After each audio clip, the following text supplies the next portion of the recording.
നമസ്കാരം. വലിയ നിയമക്കുരുക്കിലേക്ക് തമിഴ് നടൻ ശ്രീകാന്ത് പോവുകയാണ്. തമിഴ് സിനിമാ ലോകം ഞെട്ടിത്തെറിച്ചിരിക്കുന്ന സിറ്റുവേഷനാണ് നിലവിലുള്ളത്. ശ്രീകാന്തിനെ പോലൊരു പ്രധാനപ്പെട്ട തമിഴ് നടനിൻ്റെ രക്തസാമ്പിളുകൾ പരിശോധിച്ചപ്പോൾ ലഹരി കണ്ടെത്തിയിട്ടുണ്ട് എന്ന് വ്യക്തമാകുന്നു. ശ്രീകാന്തിനെ അറസ്റ്റ് ചെയ്യുന്നു. കഴിഞ്ഞ ദിവസം 8 മണിക്കൂറാണ് ശ്രീകാന്തിനെ ചോദ്യം ചെയ്തത്. ശ്രീകാന്തിനെ പോലെ തമിഴിൽ ഒരു പ്രധാനപ്പെട്ട താരത്തിന് നേരെ 8 മണിക്കൂറോളം ചോദ്യം ചെയ്യലിൽ നിന്ന് തന്നെ കാര്യങ്ങൾ വ്യക്തമാണ്. ശ്രീകാന്ത് ലഹരിക്ക് അടിമയാണ്. തമിഴ് സിനിമാ മേഖല ഒട്ടാകെ സ്തംഭിച്ചു നിൽക്കുന്നൊരവസ്ഥയാണ് നിലവിലുള്ളത്. ജൂലൈ 7-ാം തീയതി വരെ ജുഡീഷ്യൽ കസ്റ്റഡിയിൽ ശ്രീകാന്ത് തുടരും. വളരെ വലിയൊരു വാർത്ത തന്നെയാണ് ഇത്. കിൽപോക്ക് മെഡിക്കൽ കോളേജിൽ നിന്നുകൊണ്ടാണ് ശ്രീകാന്തിൻ്റെ രക്തസാമ്പിളുകൾ പരിശോധിച്ചത്. അവിടെ നിന്നാണ് ശ്രീകാന്ത് ലഹരിക്ക് അടിമയാണെന്ന് മനസ്സിലാകുകയും ചെയ്യുന്നത്. കാരണം രക്തസാമ്പിളുകളിൽ ലഹരിയുടെ അളവ് ഉണ്ട്. സ്വാഭാവികമായും തമിഴ് സിനിമാ മേഖലയിൽ താരങ്ങളെ ദൈവതുല്യരായി കാണുന്ന തമിഴ് പ്രേക്ഷകർക്ക് ഇത് വളരെ ഞെട്ടിപ്പിക്കുന്ന ഒരു വാർത്തയും കൂടിയാണ്. മലയാള സിനിമാ മേഖലയിൽ മാത്രം ലഹരി പടർന്നിരിക്കുന്നു എന്നുള്ള വിമർശനങ്ങൾ തമിഴ് സിനിമാ മേഖലയിലെ താരങ്ങൾ ഉൾപ്പെടെയുള്ളവർ ഉയർത്തിയിരുന്നു. ഈ ഘട്ടത്തിൽ മലയാള സിനിമയിലുള്ള താരങ്ങളെ അറസ്റ്റ് ചെയ്യുന്ന സമയത്ത് പോലും അവിടെ കളിയാക്കലുകളും ട്രോളുകളുമായും വിമർശനങ്ങളുമായും അവിടെ എത്തിയിരുന്നു. എല്ലാ സെറ്റുകളിലും പരിശോധന വേണമെന്ന് അന്ന് പറഞ്ഞിരുന്ന തമിഴ് നടന്മാരും സംവിധായകരും ഇന്നെവിടെയാണ്? അവർ മൗനത്തിലാണ്. അവർ മിണ്ടുന്നില്ല. എത്രയോ വിമർശനങ്ങൾ തമിഴിൽ നിന്നും കന്നഡയിൽ നിന്നും തെലുങ്കിൽ നിന്നും മലയാള സിനിമാ മേഖലയ്ക്ക് ഈ ലഹരി വസ്തുവുമായി ബന്ധപ്പെട്ടുണ്ടായ കേസുകളിൽ ഉണ്ടായിട്ടുണ്ട്. ഇപ്പോൾ ശ്രീകാന്തിനെ അറസ്റ്റ് ചെയ്യുമ്പോൾ, ശ്രീകാന്ത് ലഹരി ഉപയോഗിച്ചതായി കണ്ടെത്തുമ്പോൾ എവിടെ പോയി തമിഴിലെ പ്രധാനപ്പെട്ട നടന്മാരും സംവിധായകരും? എന്തുകൊണ്ടാണ് ഒരക്ഷരം പോലും തുറക്കാതെ അവർ മിണ്ടാതിരിക്കുന്നത് എന്നുള്ള വളരെ പ്രസക്തമായ ചോദ്യം നിൽക്കുകയാണ്.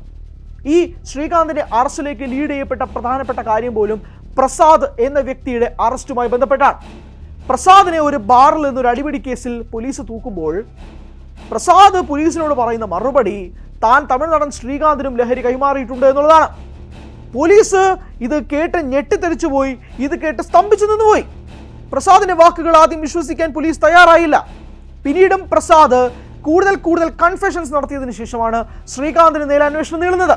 പ്രസാദ് പറയുന്നത് താൻ 1 ഗ്രാം കൊക്കൈൻ നൽകിയതാണ് ശ്രീകാന്തിന്. 12,000 രൂപ ശ്രീകാന്ത് അതിന് പകരം നൽകിയെന്നുള്ളതും പ്രസാദ് പറയുന്നുണ്ട്.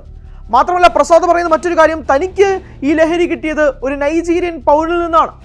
നൈജീരിയൻ പൗരനിൽ നിന്ന് പ്രസാദ് ഏറ്റുവാങ്ങുന്ന ലഹരി പ്രസാദ് അത് 1 ഗ്രാം കൊക്കൈൻ ശ്രീകാന്തിന് 12,000 രൂപയ്ക്ക് കൊടുക്കുകയാണ്. ശ്രീകാന്ത് ലഹരി സ്ഥിരമായി ഉപയോഗിക്കുകയാണ് എന്നുള്ള വിവരങ്ങളും റിപ്പോർട്ടും കൂടി അന്വേഷണ ഉദ്യോഗസ്ഥരുടെ ഭാഗത്ത് നിന്ന് ലഭിക്കുന്നുണ്ട്. അതുകൊണ്ട് ഇത് ആദ്യത്തെ സംഭവമല്ല.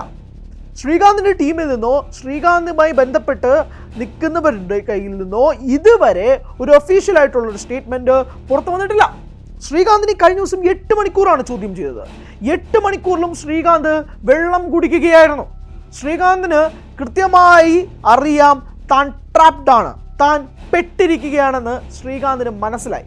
താൻ ആ 8 മണിക്കൂർ ചോദ്യം ചെയ്യലിൽ വീർപ്പ് മുട്ടി, വിങ്ങിപ്പൊട്ടി, പലപ്പോഴും എന്ത് മറുപടി പറയണം അന്വേഷണ ഉദ്യോഗസ്ഥരോട് എന്ന് പോലും മനസ്സിലാക്കാൻ കഴിയാത്ത രീതിയിലേക്ക് ശ്രീകാന്ത് മാറിപ്പോവുകയും ചെയ്തു.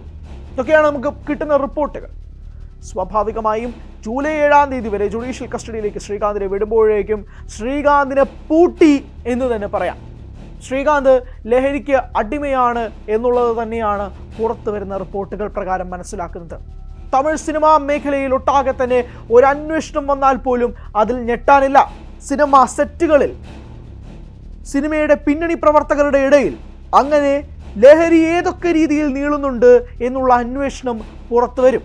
കഴിഞ്ഞ മാസം മൈലാപ്പൂരിൽ വെച്ചാണ് പ്രസാദിനെ ഈ ബാറിലെ ഈ അടിയുമായി ബന്ധപ്പെട്ട് അറസ്റ്റ് ചെയ്യുന്നത്. അവിടെ നിന്നുകൊണ്ടാണ് ഇത് ഏറ്റവും വലിയൊരു നെറ്റ്വർക്കിലേക്ക് ഈ അന്വേഷണം നീളുന്നത് എന്നുള്ളതാണ് മനസ്സിലാവുന്നത്. അതുകൊണ്ട് തന്നെയാണ് തമിഴ് സിനിമാ മേഖലയിൽ ഒട്ടാകെ തന്നെ ഇപ്പോഴൊരു നിഴലിൽ നിൽക്കുന്നത്, ഒരു പ്രതിക്കൂട്ടിൽ നിൽക്കുന്നത്. അതുകൊണ്ട് തന്നെയാണ് ഇതൊരു ചെറിയ ഇൻസിഡൻറ്റ് മാത്രമായിട്ട് നമുക്ക് പറയാൻ സാധിക്കുള്ളൂ. ശ്രീകാന്തിനെ പോലെ തമിഴ് സിനിമയിലെ തന്നെ ഏറ്റവും പ്രധാനപ്പെട്ട ഒരു നടനാണെന്നൊക്കെ പറഞ്ഞാൽ പോലും അദ്ദേഹം ഏറ്റവും അവസാനത്തെ കണ്ണിയാണെന്ന് വേണമെങ്കിൽ പറയാം.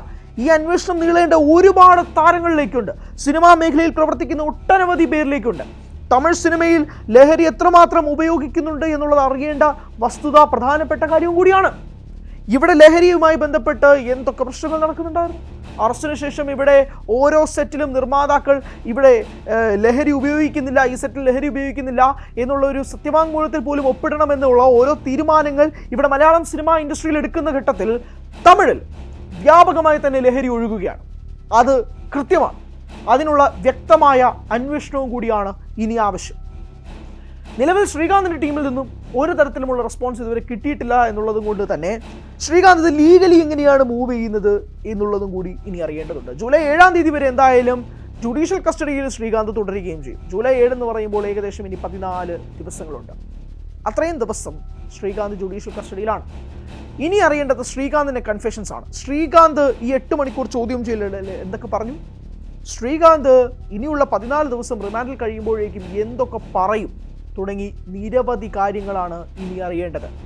ഞെട്ടാൻ തയ്യാറായിക്കോളൂ. തമിഴ് സിനിമാ മേഖലയിലെ പല പ്രമുഖരുടെയും മുഖം മൂടി അഴിഞ്ഞു വീഴാൻ പോവുകയാണ്.